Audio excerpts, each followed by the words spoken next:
Assalamu alaikum wa rahmatullahi wa barakatuh. Welcome to Math Ustadh. Today we'll be working out the volume of a pyramid. So now the equation for volume of a pyramid is quite simple. Same as the volume of a cone is 1/3 bracket base height. Now example, now if our height was 5 centimeters, our base was 5 centimeters by 5 centimeters, our equation, all we can do is substitute these figures into our equation. So our base would be the area at the bottom. That would be 5 times 5. Our height, this times 5. And just in theory, this would give us the volume of a cube.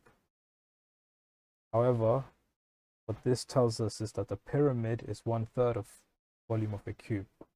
So if we simplify this, we get the following: 1/3 brackets 125 close brackets to 125, multiply this, get 125 divided by 3, which gives us the following answer.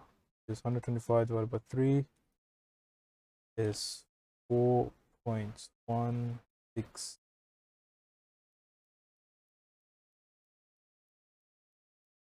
This is the volume of the pyramid.